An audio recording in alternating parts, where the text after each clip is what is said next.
And the number one change I made was to go to a chiropractor regularly, the same chiropractor who could actually observe the function of my spine and nervous system, restore that function to normal, relieve the interference, and then my body healed like it's designed to. So I can speak from that space because I've had that experience.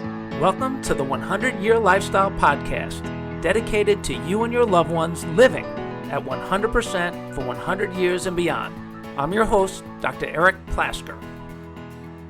Welcome, everybody, to the 100-Year Lifestyle, where we are transforming health and longevity worldwide so that you and your loved ones can live at 100% for 100 years and beyond. And my good friend who's with us today, Dr. Gilles LaMarche, originally from Ontario and then Texas, and now here in Marietta, Georgia, working at Life University. Welcome, my friend. So excited to share this time with you. Dr. Plasker, it's an honor and a pleasure to be with you on this fine day, like every other day that we get to hang on together. Yeah. And the first time we really hung together was not in any of those places that I mentioned. It was all the way on the other side of the world. And tell us where it was. You remember, right? Down under in Melbourne, Australia, where we really got to know each other, sat down and had lunch at a beautiful restaurant down by the canal, and discovered each other and found out that we were on parallel paths on a mission to really enhance the health of humanity. So we've been friends ever since. It's pretty cool. And you know what I always appreciate about you? You don't go away, man. You keep showing up. And that's very rare. There's so many cool chasers in this world, here today, gone tomorrow, but not the bald guys like you and I, man. We're sticking around and I think you're doing your best work ever. Quite honestly, I feel like the same way about what we're doing for people. So thank you for your persistence and your wisdom. No, thank you for all you do as well. And thank you for the comment. But I wake up every day going, I actually get to do this again today. And I live my life from I want to, I get to, I choose to.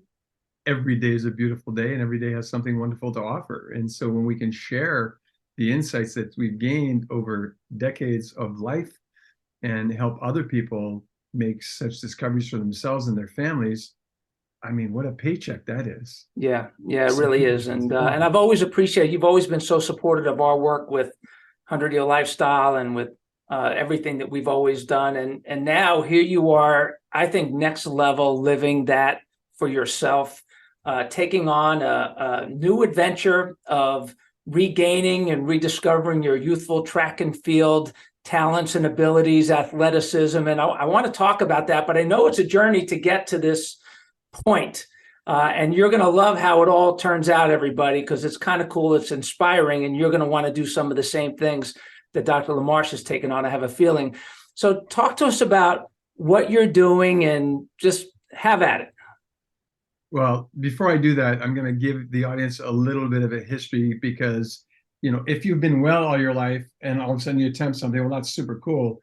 But if there was a time in your life where you were unwell, if you were actually given a terminal diagnosis, told you were going to die, and you overcome that and then can do what I'm working on, that's a different story altogether. So in the spring of 2003, practicing chiropractor, seeing lots of people every day, I got diagnosed with a terminal condition called primary pulmonary hypertension.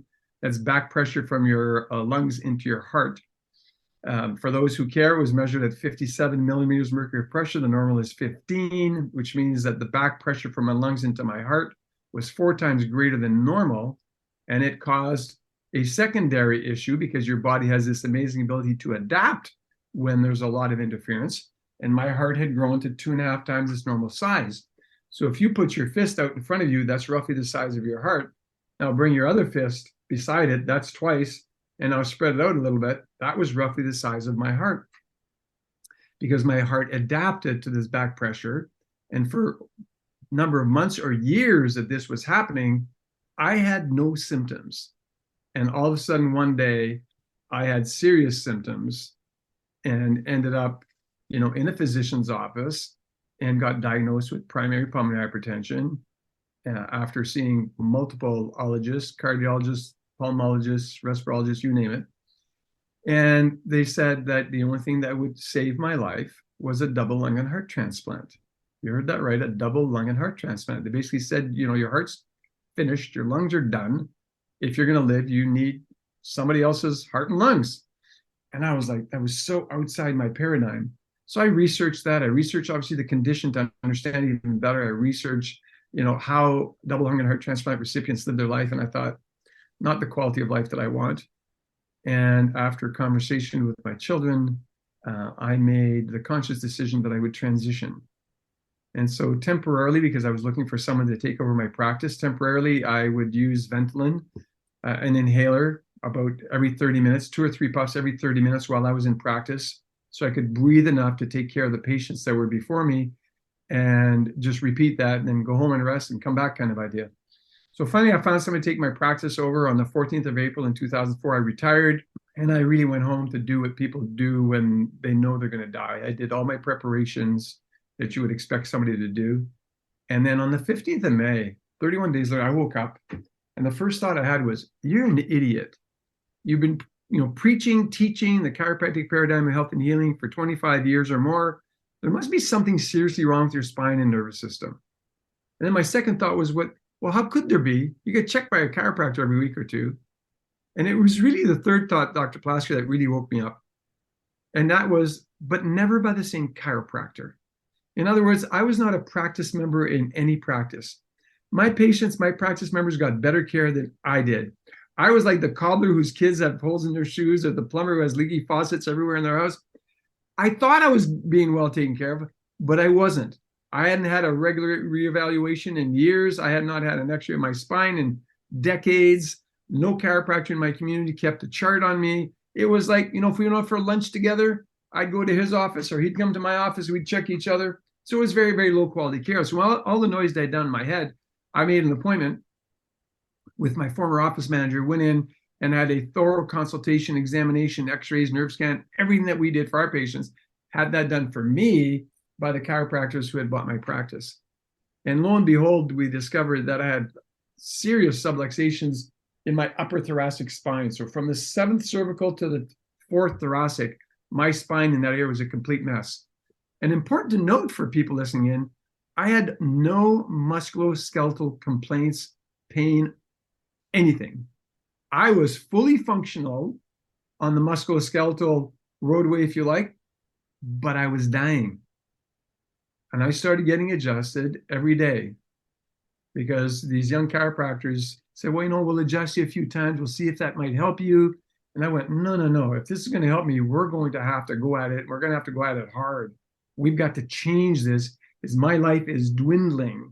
I could see myself dying. I mean, I couldn't walk 100 feet unaided. I couldn't go up a flight of stairs from the first level of our house to the second level. I couldn't do any of that stuff. And by then I was like now 49 years old. And so I started getting adjusted every day. And by the end of August, so this was in May, by the end of August, my pulmonary pressure had dropped from 57, normal being 15, but it dropped from 57 to 27. So it was more than 50% better. Within 1 year, I had normal pulmonary pressure. Within 2 years, my body adapted again, and I went from a heart that was this big to a heart that was this big. And I honestly have been thriving ever since. I've been able to do whatever it is that I want to do all the time. I got well within a 2-year period. So by 2006, I was completely well. So here I was at 51, healthier than I was at 48. And I am going to be 68 my next birthday. And about 6 or 8 months ago, I had this thought. That wouldn't it be great if I could train again? And I've been running 5Ks for like a decade, but if I would train to go back to my discipline in track and field, which was the 400 meters, which is like once around the track. And so I've been training. And after meeting with a coach, an Olympic level coach, I'm currently working at qualifying for the World Masters Track and Field Championships that's going to be held in Budapest, Hungary in 2023. And for me, it'll be the celebration of that 20th anniversary, right? 2003 told you're going to be dead in 2 years or less. And 2023, my vision now for 2023 is hitting the tape at the finish line and actually winning the World Masters Championship. Now, I didn't have that at the beginning. My first thought at the beginning when I started having that conversation with my wife was, I think I'm just going to figure out where I could compete in a Masters Championship, like somewhere in the United States. I just want to run a Masters event, like just once more in my life, I want to run a track and field event, whether it's in Atlanta or Chicago or Miami, wherever it might be. And as I started training by myself, and then I was observed by a coach who then started coaching me, he changed that in my mind. He said, you have the talent. It's obvious that you had the raw talent when you were young. We've got to train you up. You know, you're older. We've got to train you up. But I believe that we can train you up to be competitive on the world stage, of course, at the master's age level. And so right now I'm working to get my time in the 200 below 30 seconds. I'm close. I think that maybe by the end of January, I should be able to do a 200 in under 30 seconds. And at that point, once I can do that, then we know that I should be able to break 65 seconds in the 400 meters. Even though I ran it in 48.1 in the past, I'm not going to run it at 68 years old at that speed. But if I can break 65 seconds, which I believe I can now, that makes me competitive on the world stage in the masters category. So that's what I'm doing. And like, you know, we talk about kicking like putting in 100% effort to something that's actually possible, because the human body has this amazing ability to adapt and to perform when we set our mind to it and when we have a strategy, obviously. Yeah, and we're rooting for you. I can tell you that 100%. We're going to follow you. We'll see how you do when it happens, and we're going to report your victory. I'm really excited about that. I want to go back a little bit, though, because you said a few things that we talk about a lot that is a great example of mindset. We have a saying in the 100-Year Lifestyle that your innate intelligence will organize around the thoughts that you think, the choices you make, and the lifestyle that you live. And 100%. it's really true. And here you are. I want to go back to when you thought you were dying and you got that diagnosis. And we see it in our practice. I know a lot of the doctors that we work with and train around the world, they see the same thing, where people buy into a diagnosis or a prognosis, and they give so much credibility to the prophets of doom, more so than they give to the healing power of the human body. And you, even as a grounded person who had been believing that for years in practice, somehow you got bought into it to where you retired from practice, and you had a meeting with your kids that, hey, I got to get my affairs in order and I'm going to transition. And so what are you saying now to people? Because we have so many people, especially today, post-COVID and all that stuff, a lot of people waking up to truth and reality about health and healing, seeing the world in a different light, but still being triggered by fear. How do you explain a lot of that to people, of how to think about themselves, how not to buy in, protecting themselves from that fear? What do you say to those people? So I would tell you that I did not have any fear. And I had been on what I thought regular chiropractic care, but obviously I wasn't under good regular chiropractic care. But I bought into the diagnosis because I was at a point in my life, I just had no fuel left in my tank. I was so tired every single day. I couldn't breathe. The shortness of breath was so severe. When you can't even go up a half a flight of stairs walking slowly. And I was like, man, I just can't live my life this way.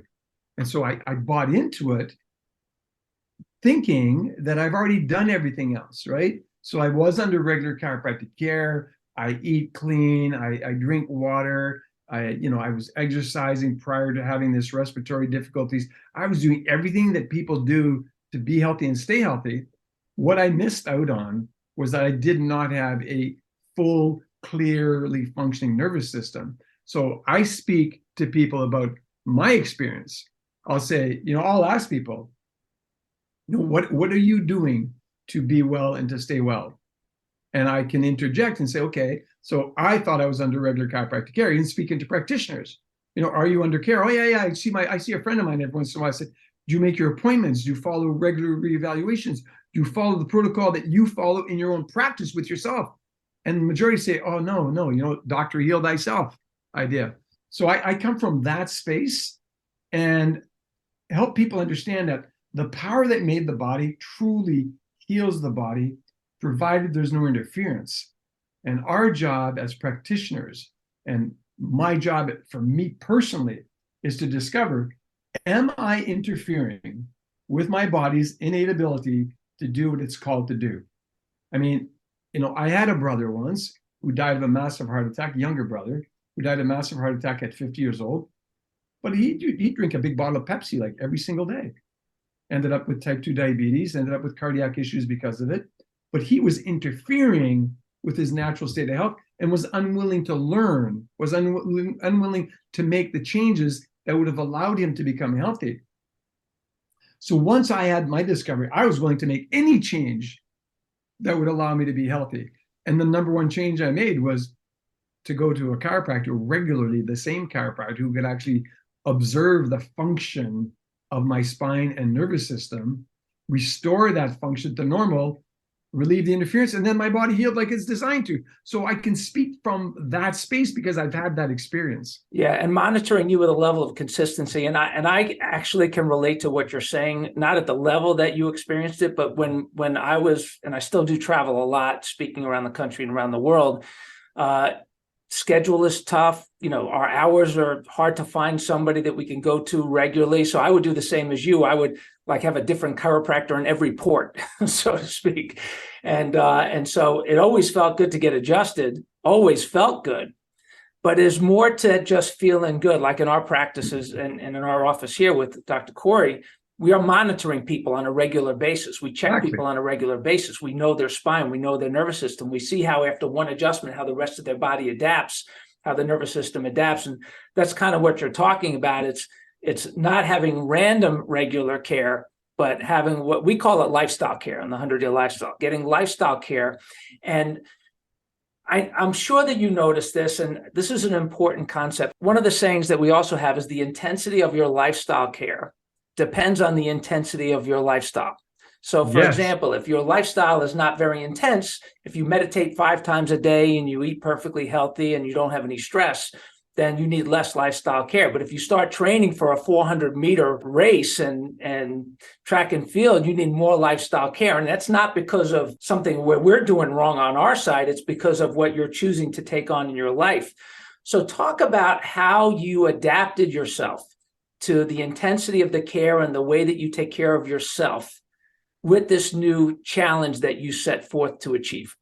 And so now it's not about how I feel, it's about wanting to know how my body is functioning. So I think from a space of intentionality, I became more aware. I mean, I'm more aware if there's just a little something that's just not right. If I put my spikes on and I start to warm up and go, okay, something is just not right. There's no pain involved anywhere, but to develop that level of awareness that it's really about function. And we know, having been in practice for 4 decades, we know that symptoms are always the last thing to arrive and the first things to disappear. But when the symptoms disappear, it doesn't mean that the function is restored. So I now have, I get checked, twice a week, every week. If I'm training hard, I might go 3 times a week to get checked to make sure that everything is well balanced, that my function is accurate, exactly the way we want it to be. And because I have an Olympic level coach, let me tell you that he could spot if I am like off by a degree or 2 on something, like a hand motion or my shoulder motion or the way my foot is striking. He was like, you need to go get checked. And he's noticing something, even though I'm asymptomatic. There are no symptoms there. So yeah, those are some of the signs. Those are some of the ways that just through some of the body mechanics that you are using when you're training. And, it's interesting because, for me, it's 36 years in practice. And what I notice is that so often that the area that hurts is either an area of referred pain or an area of protection. So what I mean by that, for example, like we'll see people, we had a girl come in today and she was acute low back, disc injury. She's fit, she's young, she's healthy, but the level of spasm on her left side was causing excruciating pain. But her cause of her problem was not on the left side. The cause of her problem was on the right side. And she got, after her first adjustment, it was like it released. And she said, well, why did it feel so much better? And I said, because the protection doesn't need to be protecting you anymore. And so there's that protection part, and then there's the referred pain part. And then I'm going to let you take this for a little while. The referred pain is, and everybody knows what referred pain is. I find, at least in our practice, that so much of pain is referred pain. And we know about that from a heart attack, people that have arm pain but don't have chest pain and they're having a heart attack. That's referred pain. Somebody that has sciatic pain or leg pain, when the cause is a disc in the low back, that's referred pain. It's the pain is in a different spot than the cause of the pain. Talk about from a clinical perspective, maybe with symptoms in your experience, and then also from an athletic perspective, how you know that your body is not injured in a certain area, but maybe it's just trying to protect you. Well, again, I think it's just having that heightened level of awareness on your ability to do daily tasks, and then your ability when you're attempting to perform, either at a practice or at a meet or whatever it might be. But you have to intentionally be paying attention. So for years, I didn't have the intention. I just went on and did my stuff. Now, I mean, I pay attention to how my body is responding when I awaken. I pay attention to my body's responding when I get in and out of a vehicle, when I get on a treadmill, off a treadmill, when I'm on a bench, working my upper body, because sprinting, requires a lot of upper body strength as well, or when I'm on the track. So I'm just paying attention to the finite details of how my body is functioning. And of course, how my body is feeling. I also pay attention to that. But feeling for me is the last thing of importance, because you could have malfunction for months, if not years, before you ever feel the effects of that malfunction. So when the guy says, all I did was I bent over to pick up my shoe, my back went out. Well, no, your back didn't go out that day. You were having issues with your spine that were not symptomatic. And then you loaded and overloaded and were unaware. You loaded, overloaded, you were unaware. You just kept loading and overloading. And all of a sudden, one day your body said, I'm done. And it sort of like gives up on you in that moment. So people come in thinking, oh, well, if it just went out like an hour ago, can't you just put it back in a minute and I'll be fine? What they don't understand is that all of that just built up. It built up to the point where it's like the piece of straw that breaks the camel's back, that old adage that we use. And I think that's kind of what happened in your situation, and maybe in my situation, traveling, going to see a chiropractor in every port. And I would go in and say, you know what, I just was on a plane for 12 hours and it hurts right here. Will you check me? And they'd be like, sure. And they'd give me a little adjustment, but it wasn't the cause and it wasn't getting to the bottom of it. And my spine was probably not as healthy as it needed to be. And so now here you are, you've made all these choices and you're fit, you're strong, you're healthy. And here you are at 68 years young, having more fun than ever. When are you going to retire, man? Never. I've retired twice and it was boring both times. And I think that we are meant to serve. And as long as I am able to serve and bring good to the people that I serve, I'm just going to keep. You can call it work if you want. I call it play. I just tell my kids I've never been to work a day in my life. I mean, and I saw, I was in my practice many hours. Now as a vice president at Life University, I'm at the university many, many hours every single day. But I do it out of, again, because I want to, I get to, I choose to. Everything I do by choice. And there's this joy of doing it. And it's not to say that sometimes in a little day when you're overcome with, there's a lot of burdens there. Sometimes there's so many moving pieces that you've got to manage. And I still feel the stress once in a while. I go, okay, we've got to manage this, got to manage this, got to manage all these pieces, try to bring the whole puzzle together. But at the end of the day, I was like, hey, I put in 100% effort today. I did the best that I could. Whatever comes now, I've got to wait till tomorrow to take the next step. Yeah, and that's really wisdom too. And I think I always ask, people, why would you're just figuring some things out probably. I mean, think about how much smarter, wiser, hopefully you are today than you were 20 years ago or 30 years ago. And I think in the world that we're living in today, wisdom is not overrated. Wisdom is something that real wisdom experience should be appreciated more than it actually is. And I don't understand why people would want to put their wisdom on a shelf and let it begin to rot away when the world needs, like you say, that service from a wise place, while also understanding, and this part of wisdom is that the world is changing. But there are some things and principles that are not changing. And I think that's what I love 36 years in practice. And I don't know about for you too, is that I was talking to somebody the other day, is that I've never had to change my story.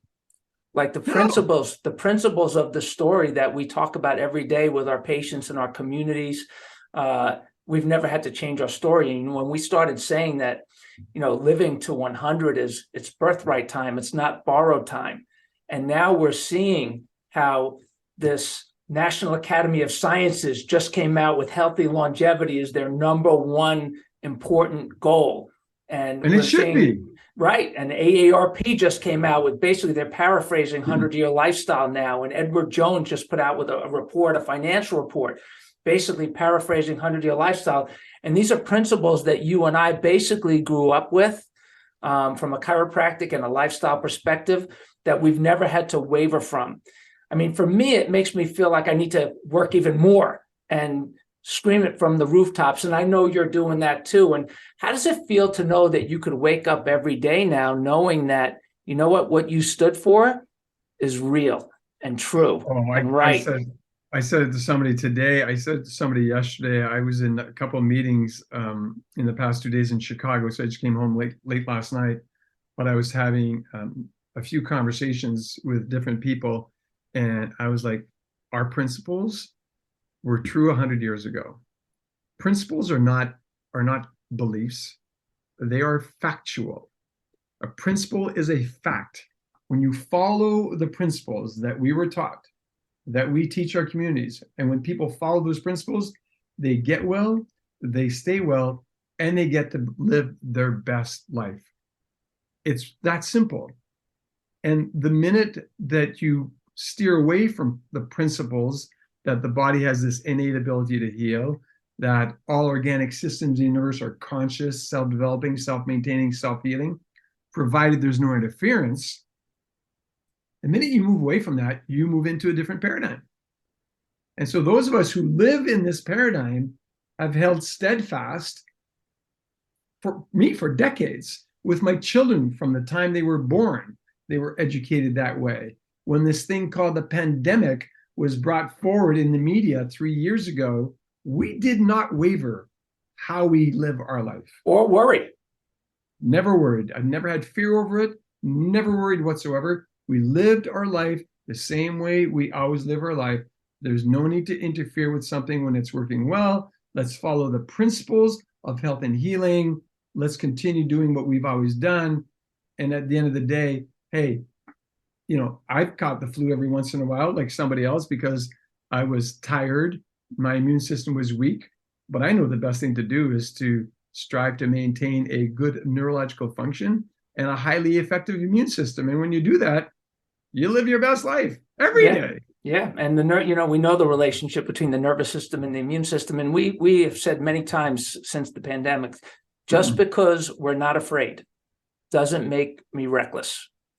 And just because you are afraid doesn't make you noble.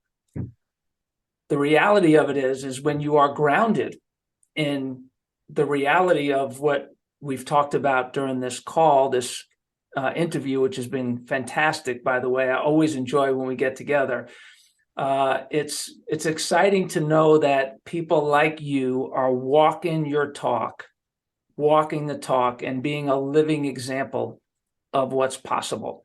And so why don't you leave us with some closing wisdom or thoughts about what you would like people to, if you could choose a takeaway for people, an intentional takeaway for people from this time that we've spent together, what would it be? I think I'd close with wanting people to really pay attention to the statement that I mentioned just a few minutes ago, that all organic systems in the universe are conscious, self-developing, self-maintaining, self-healing, provided there is no interference. And our job as humans is to discover where is the interference in our life, that could cause us to have difficulties, because otherwise it's the way the body works.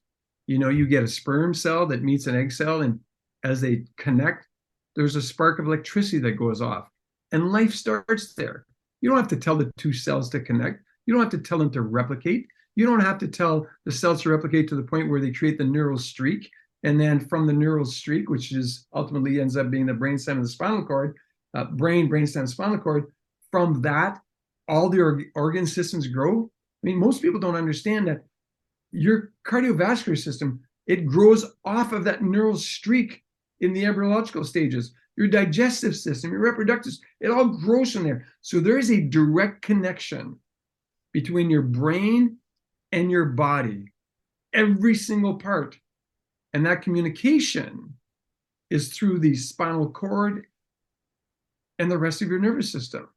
So when you maintain a life without interference, or you remove the interference, or you correct the interference, or you minimize the interference, you get to live your best life. So interference comes in many ways. We talk about thoughts, traumas, toxins. Well, what are you putting into your body? What you put in your body matters, because everything that you put into your body, it's from those ingredients that your body extracts the required elements to build new cells, to build new tissues, to renew your organs. So if you're putting crap in your body all the time, you're interfering with your body's ability to create healthy cells, right? If you're putting, toxic thoughts, if you're living in fear every single day, if you're living in negativity, if you're not choosing to discover the true value of unconditional love, first for yourself and then for others, if you haven't yet discovered the power of just being grateful. Like, I carry a gratitude stone in my pocket everywhere I go. Why? Because it's a metaphor for me. It's my anchor. It reminds me, even in moments of difficulty, because we face them, everybody faces them. In moments of difficulty, we can choose to be grateful. And when you choose to be grateful, it affects your physiology. You go into what we call the parasympathetic aspect of your nervous system, which is where you thrive, which is where you rest, you digest, you create, you think. That's where you want to live your life, in that parasympathetic state. So that would be my closing comments. Reflect on the statement that all organic systems in the universe are conscious, self-developing, self-maintaining, self-healing, provided there's no interference. And then pay attention to where there might be interference in your life and make the discoveries required to eliminate the interference. And sometimes seek the counsel of people like Dr. Plasker, either through the 100-Year Lifestyle blog, everything that he writes about. Like, pay attention to the information that's there, because they are true principles. And principles are that. They are not belief systems. You don't have to believe in a principle for the principle to work in your life. You don't have to believe in chiropractic for chiropractic to work in your life if it's determined that you require a subluxation correction. You don't have to believe that good food is going to be better for you than drinking a can of Pepsi every single day, because they're just principles of life. Well, wisdom personified, Dr. Gilles LaMarche. Fantastic. Appreciate you so much for your friendship, your support, your commitment, your willingness to share. And thank you, everybody, for being a part of this journey. We are transforming health and longevity worldwide for you, your loved ones, living at 100% for 100 years. We're going to have a great 2023. We're really excited about being a part of your life and your family's life. Next level. So, my friend, I'll see you soon, somewhere Absolutely. in some city, making a difference for some people. Love you, man. Love you too, buddy. Thank you so much. It was a pleasure and an honor to share this time with you and with your audience. Always ready and willing to serve. And thanks for being with us, everybody. Talk to you next time. Enjoy a sensational century. Thank you so much for joining us on the 100-Year Lifestyle Podcast. We hope you enjoyed this episode. If you have topics that you want us to cover, people you want us to interview, maybe you have some stories that you want to share, stories of yourself, loved ones, people in your life, we would love to hear from you and share your story. Please email us at my100@100yearlifestyle.com. And remember, nobody wants to get to 100 or even 50, 60, or 70 for that matter, crippled, broke, and alone. So please share the 100-Year Lifestyle, all of our podcasts, social media pages, website with your family, friends, and coworkers so they can take this journey with you. And until next time, adjust your lifestyle. Live your best life today and every day on the road to a sensational century. Dr. Plasker, signing off.